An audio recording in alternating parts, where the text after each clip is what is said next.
Like करिए, subscribe करिए, bell icon दबाना बिल्कुल मत भूलिए। बहुत पहले करवा चुके होते, कोई नहीं मानता ना पाकिस्तान को, तो ये चाइना का आपके इस्तेमाल ख्याल से करते हैं। डिक्लेयर होना चाहिए था, आपके ख्याल से उसको डिक्लेयर हो जाना चाहिए था? किसको? मसूद अजहर के भाई को, जो कह रहे हैं ना कि नहीं वो टेररिस्ट नहीं है, उसको भी कोशिश की गई थी ना कि उसे भी डिक्लेयर देखिए, करवा दें। मैं कह रहा हूं उसको टेररिस्ट ना डिक्लेयर करके, अगर पाकिस्तान अपनी भलाई चाहता है तो पाकिस्तान उसको जान से मार दे। मैं आपको बताता हूं क्यों। क्योंकि भारत वो आ नहीं सकता, कश्मीर में छुटपुट ये पटाखे फोड़ते रहेंगे। लेकिन ये लोग, हम देखिए बात ये है ना कि देखिए, हाफिज सईद, पाकिस्तानी आर्मी ने ट्रेनिंग दी लश्कर तैयबा को, जैश मोहम्मद को, ठीक है। मैं आपको एग्जांपल समझाता हूँ चलता कैसे गेम है। आपने बोला कि दौराए आम करेगा, फिर दौराए खास करेगा। आपने ट्रेन मैन पावर तैयार कर दिया कि तुम जाके हिंदुओं की फौज से लड़ोगे, जैसा बोलते हैं पाकिस्तान, तुम हिंदुओं की फौज से लड़ोगे, तुम जिहाद करोगे और अल्लाह की राह पे तुम जिहाद करने जा रहे हो कश्मीर। अब जिहाद से तो हवा निकल गई, वो नहीं हो रहा जिहाद विहाद, सब फेल हो गया, गजवाए हिंद वगैरह। जो जैद आमिद साहब बोलते हैं ना कि लाल किले पे हम सब परचम लहराएंगे इंशाअल्लाह, और हम गर्दनें काटेंगे काफिरों की, पूरा जो बड़ी प्यारी स्पीच देते हैं वास्तव में, अच्छा लगता है सुनके। तो वो सब तो स्टोरी हो नहीं रही अभी, ठीक है ना, काफिरों की गर्दनें कट रही हैं ना लाल किले पे सब परचम, ऐसा तो कुछ हो नहीं रहा। इशू ये है कि वो मैन पावर क्या करेगा। आपने हजारों की तादाद में जो लोग खड़े कर दिए हैं, जिनको सिर्फ वो रेडिकलाइज्ड हैं, हार्डकोर रेडिकलाइज्ड हैं, उनको जिहाद लड़ना है। पर जिहाद वो कश्मीर में लड़ नहीं पा रहे ठीक से।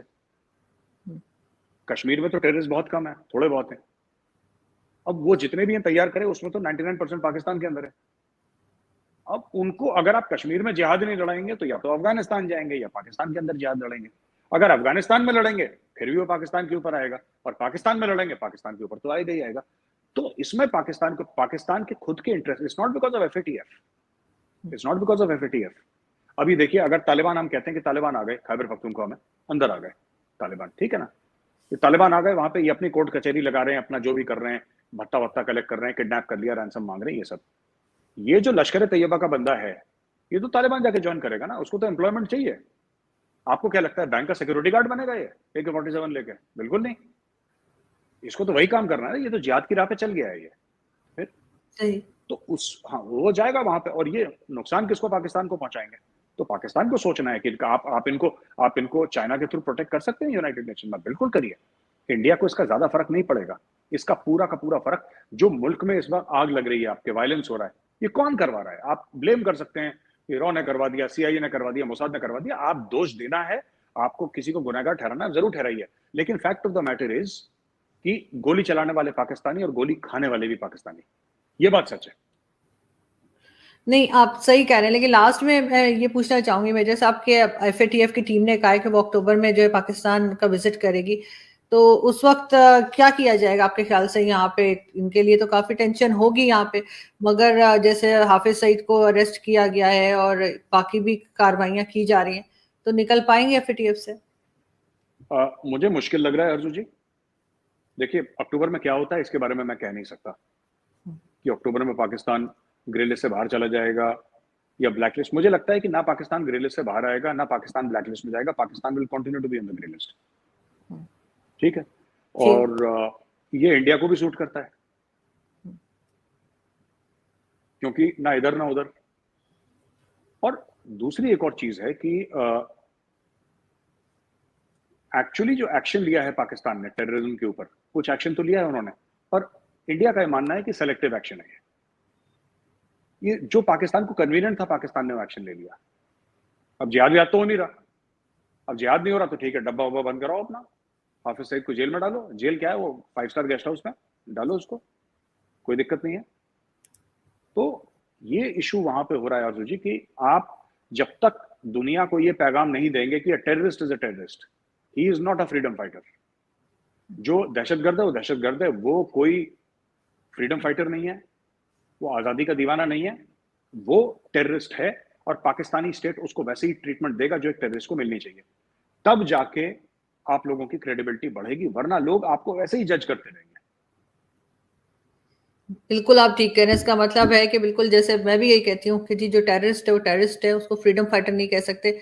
लेकिन यही चीज मेरा ख्याल है फिर बलूचिस्तान के ऊपर भी अप्लाई होनी चाहिए, क्योंकि वहां पर भी जो कुछ होता है फिर आपकी साइड से कहा जाता है कि ये लोग तो फ्रीडम फाइटर हैं, इसलिए वहां पर भी जो कुछ हंगामा रहता है और काफी गड़बड़ है बलूचिस्तान में, वो भी नहीं होनी चाहिए। और उसके ऊपर भी जो है वो पाकिस्तान के साथ साथ भारत को भी सोचना होगा, क्योंकि काफी सपोर्ट आती है, चाहे वो वीडियो के जरिए आती हो, चाहे वो आप नंबर दिखाते हो, कुछ भी होता हो, लेकिन ये कि आती है और लोग कहते हैं, तो मेरे ख्याल है वो भी फिर नहीं होनी चाहिए। जी, मैं आपको बताता हूँ अर्जू जी, इसमें क्या है कि मैं आपकी बात से अग्री करता हूँ।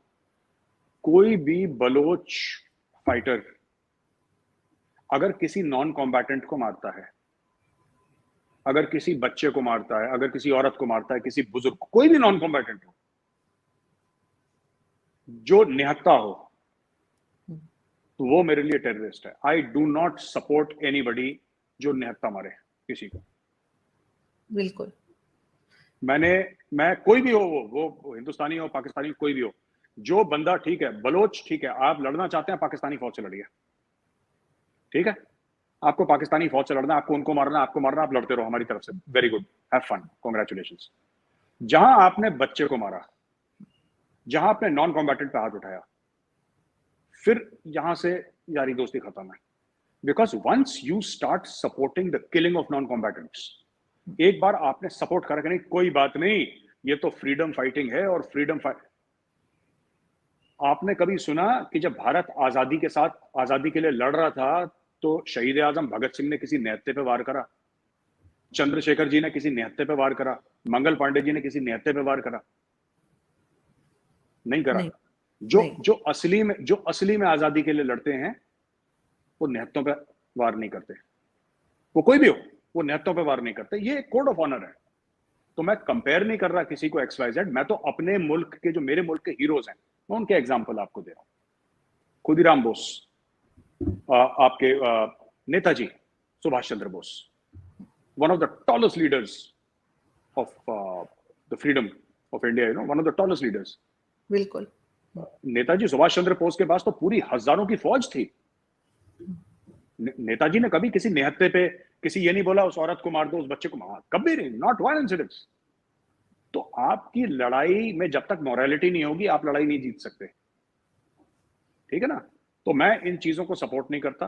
वो कोई भी हो, बलोच हो, कोई भी XYZ हो, मुझे कोई फर्क नहीं पड़ता। हाँ, आप लड़ रहे हैं, अगर आपकी लड़ाई साफ है, आपकी लड़ाई पाक है, आप फौज से लड़ो, जिसके हाथ में हथियार है, जी भर के लड़ो, कांग्रेचुलेशंस, हमें कोई फर्क नहीं पड़ता।